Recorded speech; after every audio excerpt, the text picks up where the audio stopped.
Yo, what's going on, YouTube? What's going on? It's your boy Don Gaming here, back with another video. In today's video, we're going to talk about our predictions for Season 6, this upcoming season that's coming out this Friday. When I'm recording this, it's coming out April the 8th. So, let's get into some predictions that I have for this season. Let's go. First up, we have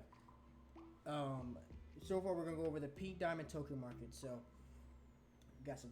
So I think we're gonna see a pink diamond, an opal, and a dark matter. The pink diamond that I think we're gonna see this season as a pink diamond card, I'm thinking is going to be Drew Holiday.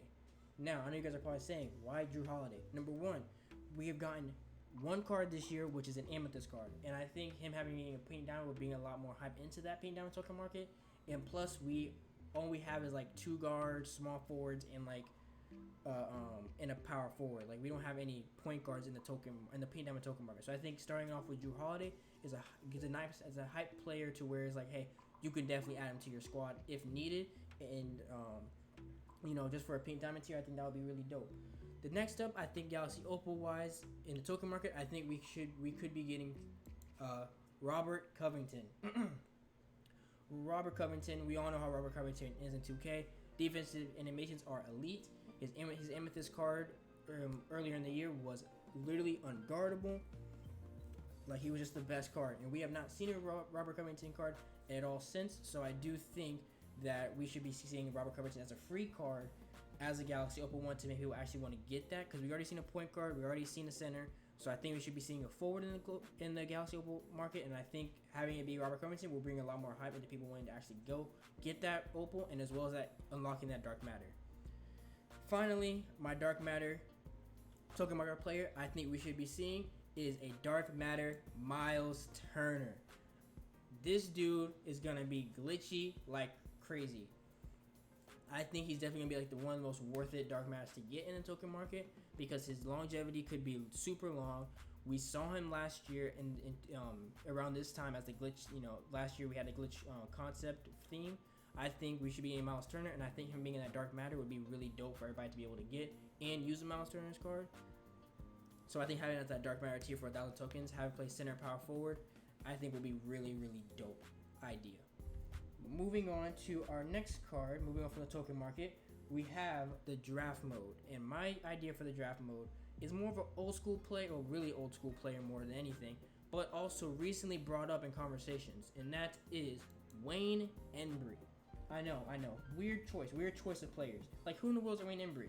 If y'all were playing 2K21 last year, y'all understand who Wayne Embry was and why people probably wanted him back so bad. It was between him and Terry Dishner for the 60 set.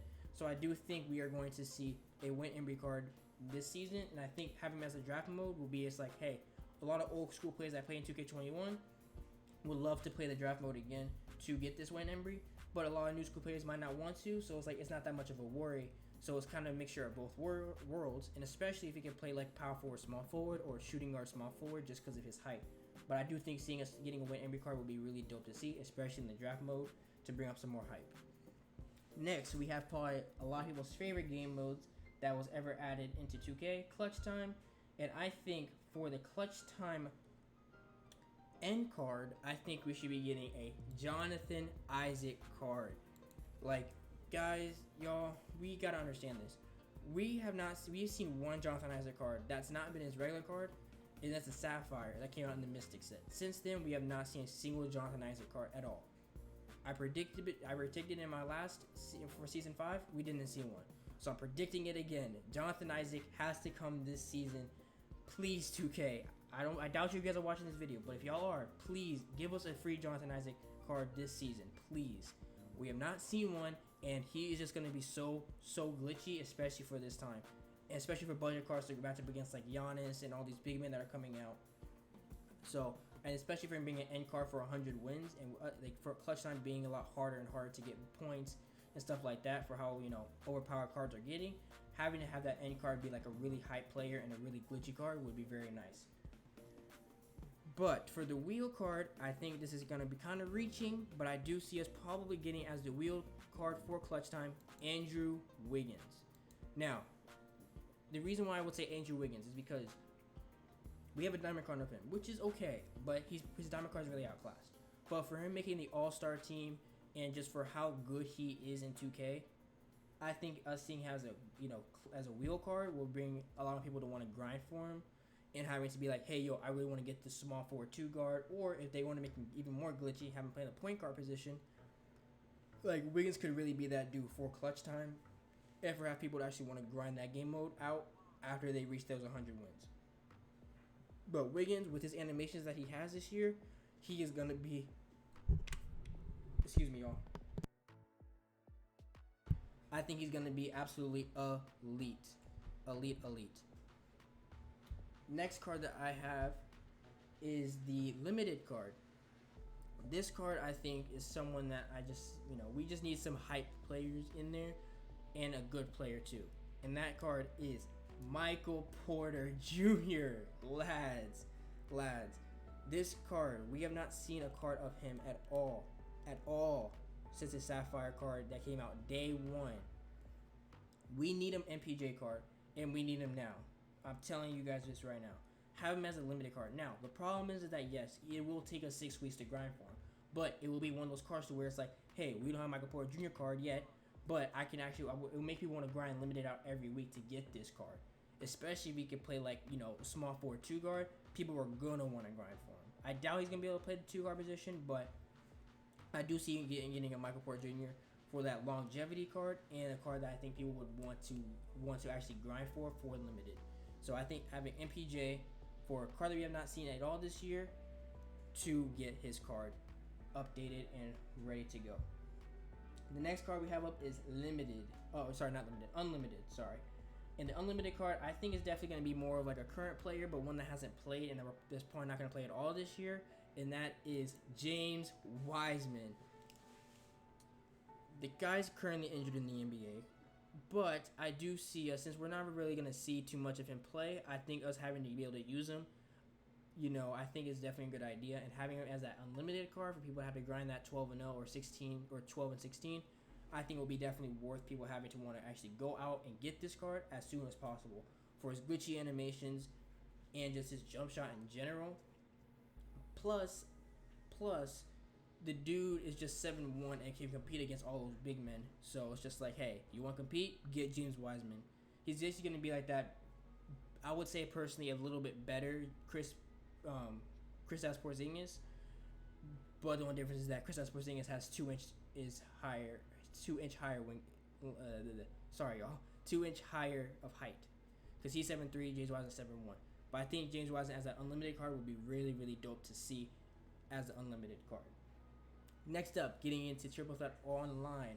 I think our Triple Threat Online card could be and should be Kyle Anderson.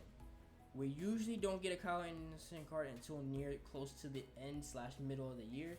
And now since we're already in April, and where the Grizzlies are currently right now, in NBA, this year in NBA, I think seeing us get some Grizzly cards, and that being Kyle Anderson, would be really dope as a TTO card for people that actually want to actually grind up the boards to get, and to where it's like, hey, I can get this card. This could be really dope. Maybe run an all Grizzlies type of lineup currently. Have Kyle Anderson and Ja would be just a great duo to have on that team.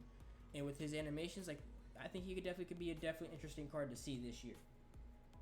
All right, moving on to a card that I already predicted again, but this is more for domination. I don't 100% know if we're going to see a domination this year or not, but if we do, I do think domination, we see a Alex Caruso card.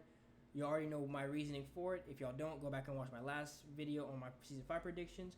But again, Alex Caruso, haven't seen a card since his Amethyst, and I think us getting that nice Bulls, Chicago, Alex Caruso would be really dope to see and us have and use currently, especially now since smaller point guards are starting to get a little bit outclassed now since we're getting a lot more, 6'6" Michael Jordan, 6'11" Giannis, 7-foot Evan Mobley. So it's just like we're starting to get a lot more of these big men, and I know it's just going to get worse. So I'd rather 2K try to hurry up and put in all the small cards that we can at their positions before it is too late to where it's like, all right, there's no point in having to use a small point guard meta-wise. So Alex Caruso domination, if we have a domination, I do hope that it will be some sort of Alex Caruso type card. Next up, Triple Threat Vault. I do think Triple Threat Vault, we should see a Leski Polkashevsky. If I'm saying that completely wrong, I apologize. But this would be a card to where it's current card, yes, but at the same time, we see him as an opposition card last year, late in the year. But since we already have a Danny Ferry that plays a small forward, power forward, I do see us getting a Leski Polkashevsky Dark Matter, small forward, power forward that can compete against certain big men, especially with his 7-foot type height. I think he would be that perfect card for people to want to grind TTO offline for, and for it's just for him to help build that momentum up, especially as we're starting to get into like that stage of having bigger, guards and forwards. I think Leski Polkashevsky being that starter card for people would be really dope to have. And as the end card for when you go up all the boards, you get 250, 300 wins for TTO. I do predict we're going to see a Jordan Clarkson. This dude's been balling out in the NBA. It's a really hit or miss. I think he'll probably be more of a moments card, but I did think, hey, since we had a free TTO online card last year, Dark Matter for him, I see us probably getting the same thing, TTO, but this time on the actual boards, getting the 350 wins for Jordan Clarkson as that point guard shooting guard. I think he'll be really dope to have, especially for that Jazz lineup, and just all around Jordan Clarkson's just a great hooper in 2K. And we don't have the best card we have of him right now is a Ruby, so having that updated Opal / Dark Matter would be really dope to see. And finally, our level 40 card that I am predicting for season 6, since it might be some sort of glitch theme, I would guess, I'm thinking none other than Dikembe Mutombo. I need y'all just to listen in real carefully to me. I know I said this a lot, but Dikembe Mutombo, we've had one card of him this year. We have had his diamond card that came out week 2. Remind you, week 2 of the year. We need a updated Dikembe Mutombo card, especially now since we have a Shaq, we have a D-Rob, we have a R.S. Gilmore, we had a Ralph Sampson, we have a whole bunch of all these big men. Where's Dikembe Mutombo? We had a glitchy card of him last year, his Dark Matter that could only play center, that was in them Warp Reality packs, I think. We need that Dikembe Mutombo back, and we need him as a level 40 card to where he can compete with those free cards. Now, I don't see us really getting a level 40 card that can be attained day 1 like we have over the past 2 seasons. I see Dikembe Mutombo probably lasting another 4 weeks for us to get, just because of how dominant they could make this card, especially after his glitch card. This dude could be dope, and I think he's definitely that big name card to where it's people want to grind for it to get that level 40 card. Plus, he can kind of be that, reopening of level 40 being that top tier card. Now good news is that you don't have to get Dikembe Mutombo because we already have a lot of good centers in the game. But for Dikembe Mutombo being that level 40, card that's hey, Dikembe Mutombo is basically the meta. I think we should get Dikembe Mutombo as a level 40 card for that reason. Plus, like I said, we haven't seen him in a long time. Having a card of him would be very dope. And as well as that, adding for what I kind of said about Dikembe Mutombo and Wayne Embry, both of those cards were brought up in the NBA 75th collection, and most people in the 75th collection we had saw voting wise. There have been voting wise that we had been seeing that these cards were available or obtainable.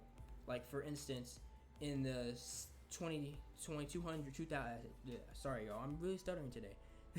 In the 2000 set, we got Dwight Howard as a lock-in, but we saw Manu Ginobili as the Metamorphosis card. In the 2010s, we got Klay Thompson, but we saw Zion Williamson in the Metamorphosis. So I think all these cards that we're seeing as these votes, I think we should or probably would be seeing a type of resemblance of seeing a new card of them. So that's why I kind of said we probably could be seeing a Dikembe Mutombo since he got second. I think he's probably going to Dikembe Mutombo for that reason. For the 60 set, we saw Terry Dishner win, so I think we see a Wayne Embry card. So I do think those play a part in a lot of that as well, those 75 card votings. So, but yeah, that is my video today, you guys, for my predictions for Season 6 and of my team. But I do want to add a little bonus in for this, and that is I do have a Cup 5 honorable mentions that we probably could as well see as well. I could probably see us seeing a Shane Battier card, a Clint Capella maybe, that, Mark Eden. I do think we probably see a Mark Eden card because we have not seen a big man of him like that for a minute. Trevor Ariza could be a nice 2 guard, and a card that I mentioned before, D'Angelo Russell. So those are some five. Those are my last 5 honorable mentions that I also could see us get in some sort of fashion in season 6 at some point. So, but yeah, that's all I got for you guys today. I hope you guys enjoyed the video, and if I was right on any of these, I would love for you guys to let me know down in the comments and be like, yo, Don, you were right about Dikembe. Hey, Don, you were right about Jonathan Isaac. I would love for that to happen, but 9 times out of 10, I'll probably be wrong. You know, I'm just some dude that just is, you know, wants, like, I like getting new cards and cards that we haven't seen in a while. So, but yeah, hopefully you guys did enjoy. Like and subscribe to the channel. I appreciate y'all coming out and watching this, and I'll catch y'all in the next video. Peace.